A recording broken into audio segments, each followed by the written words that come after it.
It was a beautiful summer evening, July 6th, 2013. I'm sorry.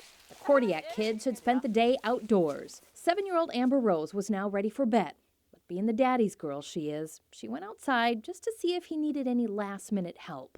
I'm like, okay, hurry up, because you got to go to bed soon. Jessie Kordiak was gathering up calves and asked Amber Rose to go back in and wait. On her way there, this huge 600-pound tractor tire leaning up against the barn caught her eye. Amber Rose stepped up onto it. I yelled not to play on that, but I didn't get it all the way out, and it went over on top of her. The 6-inch metal rim sliced right through her face. As soon as it went over, I ran over there and then lifted it up, and then I just tried to hold her face together. And I just thought she was going to die right there, so I didn't. Calling 911 on the way, the Kordiaks drove to meet the ambulance. I just kept thinking she's not going to stop breathing on my clock. Her injuries were so severe, Jen says even paramedics were in disbelief. And they were just standing there with their mouths open. They were frozen. They weren't moving. Amber Rose was airlifted to a Twin Cities hospital. She lost so much blood, her body went into shock. But remarkably, her organs didn't shut down. I think she probably did die. I don't know how she made it. Amber Rose spent weeks in the hospital, her family right there by her side. This is scary. Eventually, she grew strong enough to go home.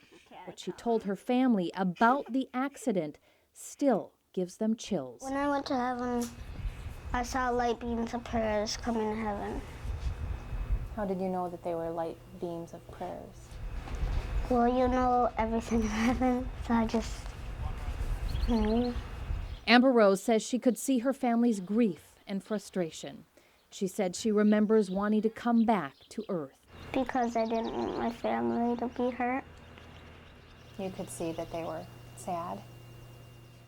Over the next 3 years, Amber Rose walked the halls of numerous hospitals in the metro, visiting with doctors, having surgeries, dealing with a traumatic brain injury caused by the accident, and praying something could be done to fix her face. It's a natural human instinct to stare at something you don't understand.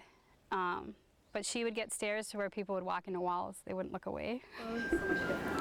Jen says her daughter never asked, "Why me?" It's really hard for her, but she doesn't let on. She doesn't dwell on it. Dozens of doctors worked on Amber Rose, eventually saying they'd done all they could do. What we kept running into is a doctor had worked on an eye or, you know, the upper jaw or the lower jaw in the nose, but none of them did all of it. With fingers crossed, Jen reached out to Mayo Clinic. Do you have a scar there at all, Amber? Dr. Aldous Bite, a plastic surgeon, takes her case. Now 10 years old, Amber Rose was about to embark on yet another journey, one her family wanted to share. They invited us to come along. A 3D model made on the Mayo campus helps Dr. Bite plan out the extensive facial reconstruction surgery that Amber Rose is about to have. These 3D models right here are actually Amber Rose's face. They came from this printer right here. This one is what she looks like now. This blue coloring on her face is actually plates around her eye. This one is what doctors are expecting her to look like after surgery. On an early July morning, almost exactly 3 years to the date of her accident, Amber Rose walked nervously into Mayo Clinic. Maybe. Her entire family by her side. No one wants to let go of their baby, no matter how old they get. It's rare access seeing a team of Mayo doctors in action in the operating room, explaining as they go. So it's going to go in there like this. A custom piece of plastic is put into her eye socket to lift her eye up. To do this, doctors need to open her scalp.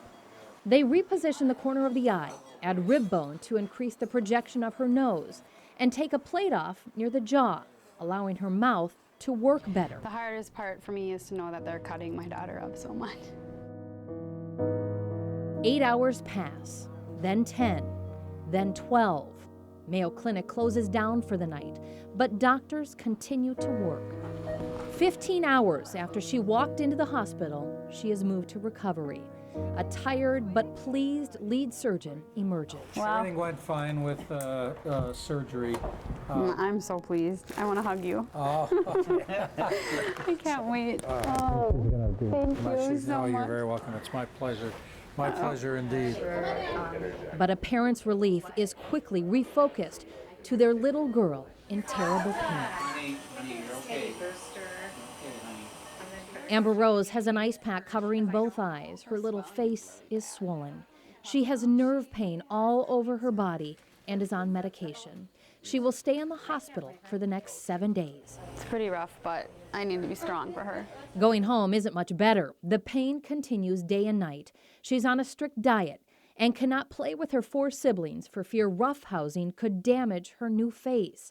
You know, after the accident. For her family, it's difficult. It's hard seeing somebody you love in pain. So we're all gonna have to rely on each other to stay strong. I don't have to convince them to do anything here. They're all right on. 6 weeks pass, and Amber Rose has made the 4-hour trek back to Mayo. I felt like I was waiting for this day because that was the first step for a new life. When the scars. Once again, we are right there by her side, sharing in what's become a family journey. I think that the position of the eye and where the corners of the eye are dramatically improved. And then when you look at her from the side, I think she's got a nasal bridge now, which she didn't have before. My nose looks way better. There's still a lot of swelling that needs to go down. The scars will eventually fade, but already Amber Rose can see a difference. Nobody will actually stare at me. How come? I look there.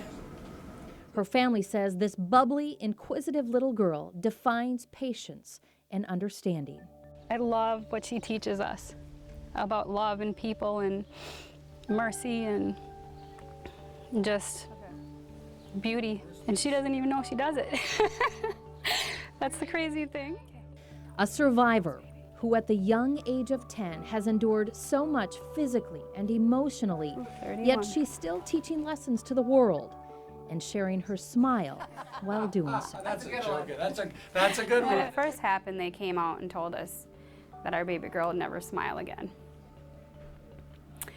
And her smile was amazing from day one. So she defied odds and said, well, I can't frown, but I can smile. And that's what happened.